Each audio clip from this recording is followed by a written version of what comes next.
Seja muito bem-vindo a mais um programa do Basquetebol. No programa de hoje iremos fazer o rescaldo daquilo que foi a jornada 11 da Liga Betclic Masculino 2025-2026. Desde já dizer que, se caso goste do vídeo, deixe o seu gosto. Caso não goste, pode deixar também o seu não gosta aqui em baixo. E nos comentários pode tanto dar críticas positivas como negativas. Há sempre espaço para melhorar e nós sabemos disso. Obrigado pela sua atenção. Avançando então àquilo que é o programa. O primeiro jogo que tivemos, Sporting Clube Portugal contra Imortal Luz e Gás. É de facto um jogo onde nós erramos naquilo que é a antevisão e já tínhamos errado também a priori no jogo em Albufeira para a Taça de Portugal contra o Sporting, Imortal contra o Sporting, porque achávamos que o Imortal podia dar mais face ao que tínhamos visto em jogos anteriores a este jogo, portanto jogos a priori, que nós víamos o Imortal muito perto de vencer equipas grandes, tirando o jogo com o Benfica, lá está, com menos 2 norte-americanos, o Imortal esteve sempre perto. Mas viu-se de facto o Sporting entrar neste jogo, era favorito. Também quem teve bem foi Brandon Jones, 22 pontos, 9 ressaltos. Dissemos logo no programa da antevisão que seria um jogador fundamental para o Sporting e que tinha que estar bem. Quem também continua mais ou menos bem, por acaso desceu um bocadinho o nível em função de outros jogos, foi Malik Ardanais, mas bem também. E Diogo Ventura a fazer também uma boa prestação do lado do Imortal Kent, Kennedy, 21 pontos, portanto o melhor pontuador do lado do Imortal, mas também quem teve bem foi Trevon Barnes, 8 pontos, 9 ressaltos, 3 assistências, é um facto, tem 19 pontos de valorização.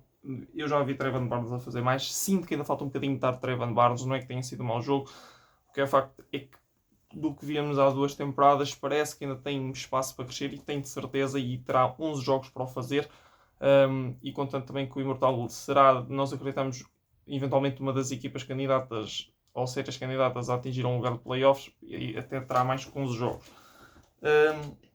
Vamos então passar à próxima partida. União Esportiva Oliveirense contra a Vitória Sport Clube. O Oliveirense vence por 84-76 o Vitória Sport Clube. Vamos dar aqui os destaques do Vitória, que é Chance Jenkins e Malik Jacobs. Portanto, Jacobs 19 pontos, 9 ressaltos, 2 assistências. Chance Jenkins com 19 pontos, o melhor pontuador.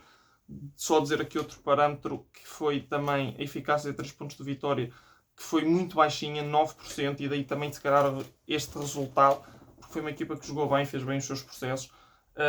Sabem pico um bocadinho abaixo do normal, mas não é que tenha sido um mau jogador, só não apareceu às vezes como tem aparecido. Fez 15 pontos, 7 ressaltos, não é nunca na vida um mau jogo, atenção, mas temos visto este jogador no topo das estatísticas e neste jogo não o vimos. Falar só destes 9%, para além destes 9%, dizer também Chance Jenkins, lá está o melhor pontuador da partida, muito inteligente, a União Desportiva Oliveirense, a fazer com que este jogador seja escolhido pela quinta falta numa saída de transição. Há uma mudança de velocidade para do base e do portador da bola, e Chance Jenkins, naturalmente, só pelo movimento do seu corrida a fazer uma falta, faz a quinta falta, é excluído, e o Oliveirense naturalmente depois a vencer a partida com mais conforto, e vence por 8 pontos. No final depois vacilou um bocadito o Oliveirense ali no minuto final, mas acaba por vencer. Avançando então à próxima partida, dando só então os destaques do lado do Oliveirense, e por acaso são interessantes, foi James Wine, 20 pontos, 8 ressaltos, 4 assistências, e quem teve muito bem foi o Leon Ayres de Third, portanto, a tal nova contratação que o Oliveirense faz, que é um jogador que, para ter em consideração, fez 21 pontos, 5 ressaltos, 2 assistências, 2 golos de bola. É só acrescentar um parâmetro, que é um jogador que de facto deve fazer o que Casey Matthews não estava a fazer, e daí pontos positivos para esta contratação da União Desportiva Oliveirense. Vamos então passar ao próximo jogo a ter em conta pelas 2 equipas que vamos falar, portanto, que é o Galitos Barreiro e o Queluz do Nosso Prego. O Galitos vence 91-81, de facto, grande duelo, onde o Queluz cavou uma vantagem muito interessante ao intervalo e depois foi perder o jogo. Depois, já um bocadinho no final do segundo quarto, o Galitos começou a recuperar, mas o Queluz chegou a ter uma vantagem de 17 pontos. O Galitos, a sua maior vantagem foi mesmo 10, e foi a vantagem com que termina o jogo, os tais 10 pontos. O destaque aqui na equipa do Galitos é a contratação de Ivan Almeida, já está praticamente, parece-me super incluído. Também o facto de já jogar Rothstein traz uma coisa diferente àquilo que é a equipa. Ivan Almeida faz uma boa prestação, também ter a noção de que Teotónio Dó está incluído, não fez ainda uma excelente prestação neste jogo, apenas 4 pontos, mas Ivan Almeida 16 pontos, 7 ressaltos, 7 assistências, é muito bom, 27 pontos de valorização, melhor que ele da equipa do Galitos ao mesmo Brayden Carter, um dos MVPs da nossa liga, que está ali na disputa do top 3, juntamente com Jackson Storm e Malik Porter, 29 pontos, 5 ressaltos, 4 assistências, 39 pontos de valorização, muito forte de Brayden Carter. Do lado do Queluz, a turma começou muito bem, mas depois terminou mal, mas o jogador de destaque foi Wesley Robinson, 27 pontos e 5 ressaltos. Quem não teve ao nível que costuma estar foi Jelani Simmons, e isto acho que foi um bocadinho prejudicial, tanto Simmons, que é a estrela da equipa, não conseguiu trazer aquilo que já trouxe para outros jogos, mesmo.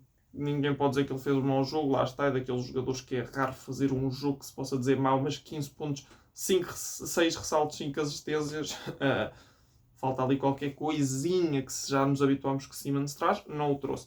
Avançando então à próxima partida, Vasco da Gama contra Sport Lisboa Benfica. Lá está, foi o caso, já se sabia que o Vasco da Gama seria muito difícil, foi jogar em Matosinhos, casa emprestada, perde por 48 pontos, portanto um Benfica avassalador para este Vasco da Gama. Os destaques são Alessandro Dziela, 16 pontos, 8 ressaltos, 3 assistências, também Diogo Gameiro, cada vez melhor, consegue carimbar 20 pontos, veja-se bem, 20 pontos do Internacional Português.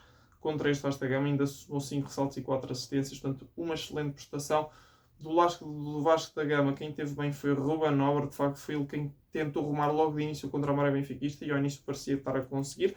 Claro que jogar o Vasco, uma coisa é aguentar 4, 5 minutos, outra coisa é aguentar 40, e isso já sabia que era muito difícil ou até mesmo impossível, mas faz 25 pontos, 4 ressaltos. Dizer também que depois dele foi Felizardo Ambrosio, portanto, o que é que isto evidencia? Mesmo o Vasco, estando sem ajuda é para ele, os reforços, ou seja, aqueles jogadores que consideram-se reforços estrangeiros, os tais 4, por causa de não contar com o Jutsu para eles, tiveram mal. E quem teve mesmo mal e não costuma estar foi Akoi Yot, 9 pontos, 5 ressaltos, uma prestação muito abaixo daquilo que é esperado deste jogador. Sir Michael Clancy também não estava afinado, e estes foram fatores decisivos para o desfecho desta partida por um resultado tão grande.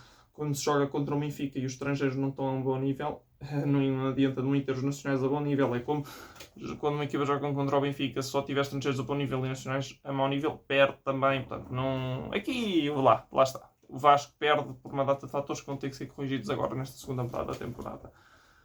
Avançando então ao próximo jogo, surpresa em Jogueira, que nós tínhamos antevisto como um jogo super complicado para o Futebol Clube do Porto, um horário propício para a Jogueira, numa casa que ia estar cheia e com um ambiente de basquetebol excelente. O Jogueira vence, portanto não há...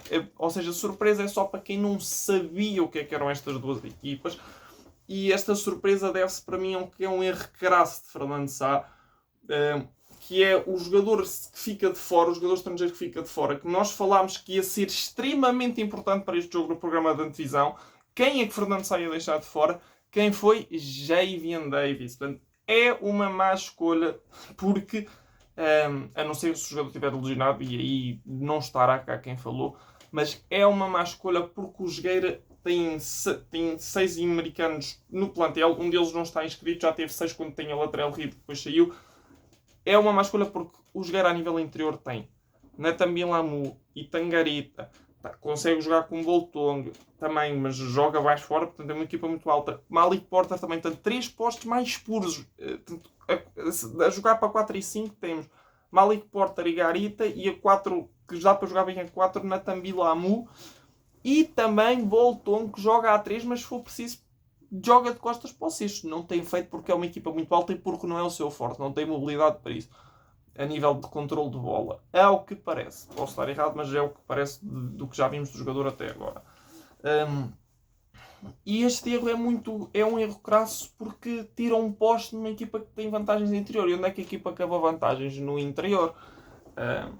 Quem é que foi o melhor jogador da equipa do Jogueira? Malik Porter, 20 pontos, 10 ressaltos. Faz aqui uma estatística impressionante contra o Futebol Clube do Porto, e foi decisivo. Também quem teve muito bem foi Delvin Barnstable, 21 pontos, 7 ressaltos.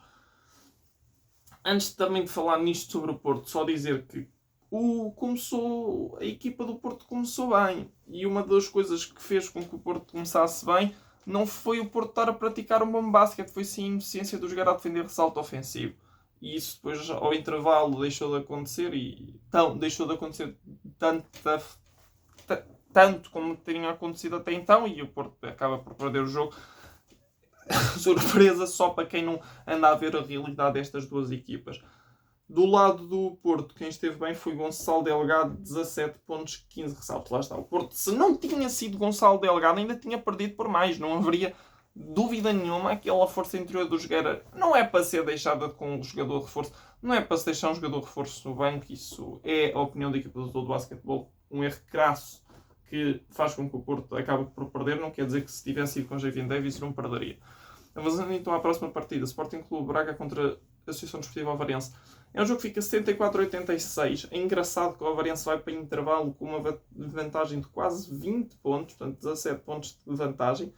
E o Braga faz um terceiro quarto muito interessante, onde vezes por 28-19 teve a vencer até por mais. Depois o Alvarense chegou a ter uma diferença maior. Se o quarto terminasse naquele minuto, teria uma diferença de pontos até maior de vantagem. Mas depois o Alvarense até equilibrou um bocadito as coisas. E depois há um quarto 13-10, um quarto muito parado, já não tão bom de se ver como se foram os outros todos. Os destaques da partida são Litos Cardoso e o Leilock do lado do Braga. O Leilock veio do Alvarense, portanto, um bocadinho aqui tentou fazer a lei do ex, não foi suficiente. 19.5 assistências. E Litos Cardoso, 19 pontos, 6 ressaltos, 7 assistências. E aqui, a opinião da equipe, a nossa opinião é que este jogo também ficou um bocado assim, teve estas diferenças tão grandes no primeiro e segundo quarto, e depois também o Braga não conseguiu se catapultar para a frente porque houve desaparecimentos da equipa do Braga.